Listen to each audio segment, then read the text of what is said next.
16 χρόνια χωρίς την Έλενα Ναθαναήλ, το πανέμορφο κορίτσι του ελληνικού σινεμά. Η Έλενα Ναθαναήλ, όπως δεν την έχουμε ξαναδεί, σε σπάνιες φωτογραφίες από τη ζωή της.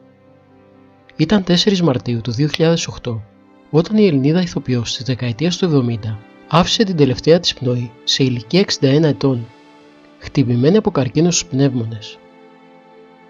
Μπορεί η Έλενα να είχε αποσυρθεί ουσιαστικά από το θέατρο και το σινεμά πολλά χρόνια, αλλά ο χαμός της πλήγωσε τις αναμνήσεις των Ελλήνων.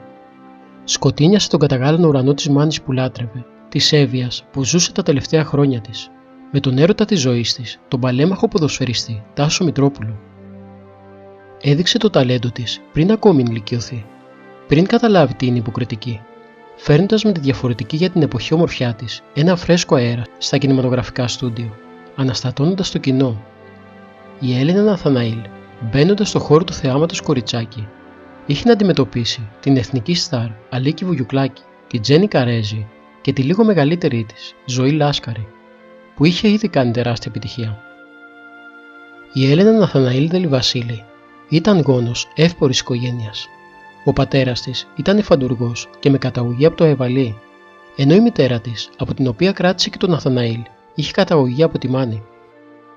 Γεννήθηκε στις 19 Ιανουαρίου του 1947 στην προσφυγική συνοικία της Νέας Φιλαδέλφειας. Πήγε στο Ιταλικό Γυμνάσιο και παρά τις αντιρρήσεις του πατέρα της, έκανε το δικό της και μπήκε στο χώρο του θεάματος. Σε ηλικία μόλις 16 χρονών, η Ναθαναήλ έκανε το κινηματογραφικό της ντεμπούτο στην έγχρωμη ρομαντική κομμωδία «Κάτι να καίει», σε σκηνοθεσία του Γιάννη Γαλιανίδη και έχοντας όλο το επιτελείο του Φίνου δίπλα της. Το 1968 όμως θα είναι μια ιδιαίτερη χρονιά για την Έλενα, καθώς θα πρωταγωνιστήσει στο δυνατό ρομαντικό δράμα «Ραντεβού με μια άγνωστη», σε σκηνοθεσία Βασίλη Γεωργιάδη.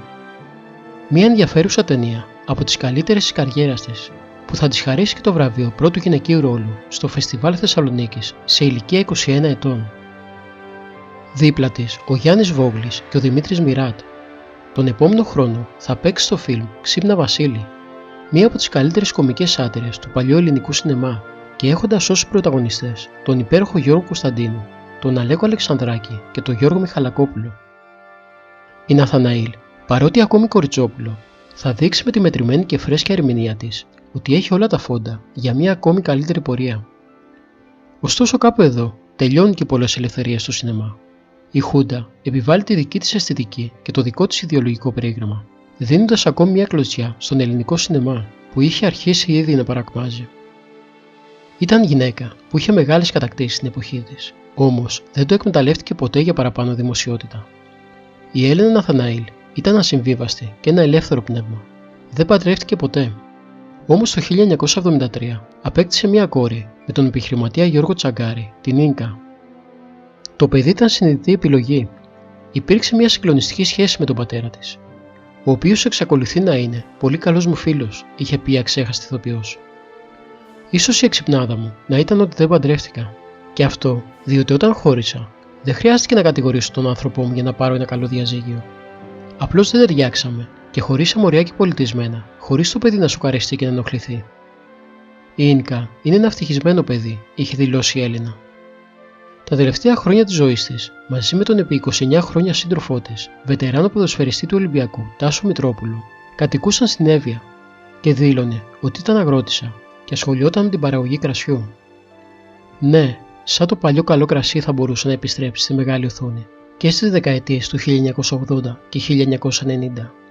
Αλλά όσοι έπαιξαν στο λεγόμενο εμπορικό σινεμά θεωρούνταν από το νέο ελληνικό σινεμά καμένα χαρτιά, εκτός από ελάχιστες εξαιρέσεις βέβαια. Έτσι η Έλενα Ναθαναήλ θα μπορούσε να χαρακτηριστεί ένα αστέρι που έσβησε γρήγορα. Δεν ήταν όμως κομίτης, ήταν μια τρυφερή, γενναία ύπαρξη, ένα πανέμορφο κορίτσι που δύσκολα θα ξαναδούμε και ακόμη πιο δύσκολα θα ξεχάσουμε. Παρακάτω ακολουθούν σπάνιες φωτογραφίες από τη ζωή της εξέχασης ηθοποιού που ήρθαν στη δημοσιότητα από ένα πολύ καλό της φίλο.